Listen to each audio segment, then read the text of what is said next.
दिल्ली की महिलाओं के लिए इस बार का रक्षाबंधन बेहद खास होने वाला है। दिल्ली सरकार की ओर से महिलाओं को खास तोहफा मिलने जा रहा है। दरअसल दिल्ली में 2025 में हुए विधानसभा चुनावों से पहले बीजेपी ने आम जनता से वादा किया था कि अगर उसकी पार्टी की सरकार बनी तो सभी जरूरतमंद महिलाओं को 2500 रुपए महीना दिया जाएगा। उसी वादे को सरकार जमीन पर लागू करने जा रही है। दिल्ली लक्ष्मी योजना की पहली किस्त 28 अगस्त को खाते में आने वाली है।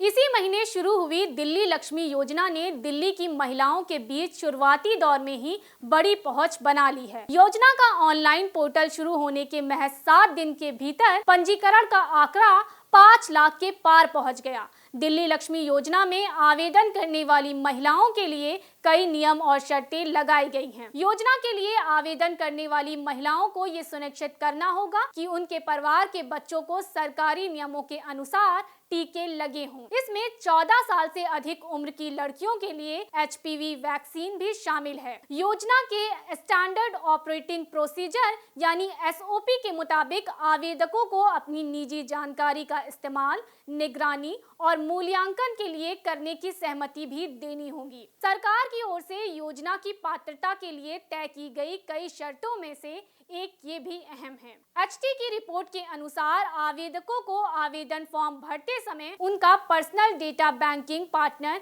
या स्कीम से जुड़े अन्य स्टॉक होल्डर जैसे दूसरे अधिकारियों के साथ शेयर करने के लिए भी सहमति देनी होगी। इसके अलावा उन्हें एक पेड़ मां के नाम, स्वच्छ भारत और से no to single use plastic जैसे केंद्र सरकार के सोशल कैंपेन या सरकार द्वारा तय किए गए दूसरे कार्यक्रमों के लिए भी ऑनलाइन शपथ भी लेनी होगी। SOP की लाभार्थियों की जिम्मेदारी और लाभार्थी परिवार के लिए शर्त वाले सेक्शन में कहा गया है कि परिवार के सभी बच्चों को सरकार के तय शेड्यूल के अनुसार टीका लगवाना चाहिए, जिसमें 14 से अधिक उम्र की लड़कियों के लिए HPV वैक्सीन भी शामिल है।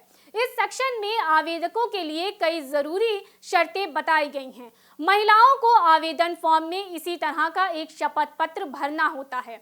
भले ही दिल्ली लक्ष्मी योजना के लिए आवेदन करने के लिए टीके लगवाना अनिवार्य नहीं है, लेकिन अधिकारियों ने कहा है कि वेरिफिकेशन प्रोसेस के दौरान आवेदकों से टीकेकरण के स्टेटस का सबूत या जानकारी देने के लिए कहा जा सकता है।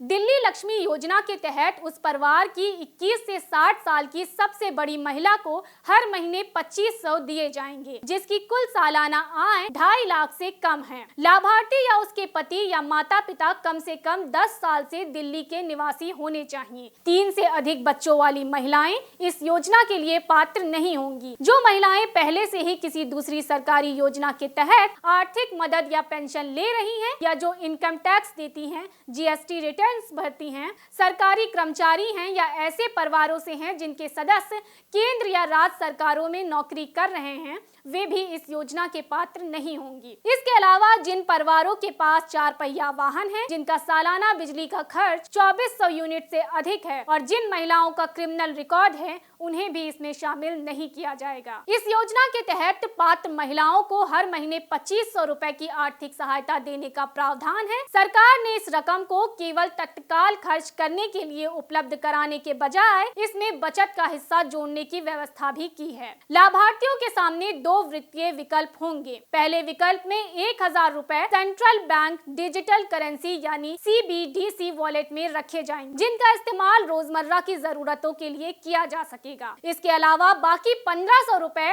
RD या FD में जमा होंगे। दूसरे विकल्प में लाभार्थी को पूरे 2500 रुपए की राशि RD या FD में जमा करने का विकल्प मिलेगा। इसका उद्देश्य महिलाओं की दीर्घकालिक बचत को मजबूत करना है।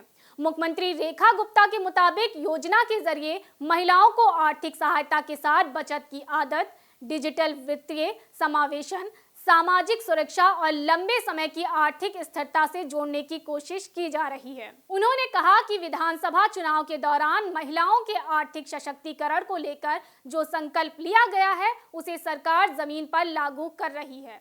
योजना को शुरुआती 7 दिनों में मिला व्यापक समर्थन महिलाओं के भरोसे का संकेत और सरकार का मानना है कि इससे बड़ी संख्या में परिवारों को आर्थिक रूप से फायदा मिल सकता है। वहीं दूसरी तरफ दिल्ली की राजनीति में लक्ष्मी योजना को लेकर छिड़ा घमासान अब सड़कों पर उतर आया है। विधानसभा में योजना के विरोध के बाद भारतीय जनता पार्टी ने दिल्ली में आम आदमी पार्टी के 22 विधायकों के आवास और कार्यालयों पर जोरदार प्रदर्शन शुरू कर दिया। कालकाजी में नेता प्रतिपक्ष आतिशी के कार्यालय के बाहर बीजेपी कार्यकर्ताओं ने प्रदर्शन किया। पूर्व सांसद रमेश भिदौड़ी की अगुवाई में हुए इस प्रदर्शन में आप पर महिलाओं के हितों का विरोध करने का आरोप लगाया। बीजेपी नेताओं का कहना है कि महिलाओं को आर्थिक रूप से मजबूत करने और उन्हें सम्मान राशि देने की योजना का स्वागत किया जाना चाहिए, लेकिन आम आदमी पार्टी विधानसभा में इसका विरोध कर रही है। बीजेपी ने आम आदमी पार्टी के इस रुख को महिलाओं के प्रति उसकी मानसिकता से जोड़ते हुए निशाना साधा है। Subscribe now and press the bell icon. Never miss an update.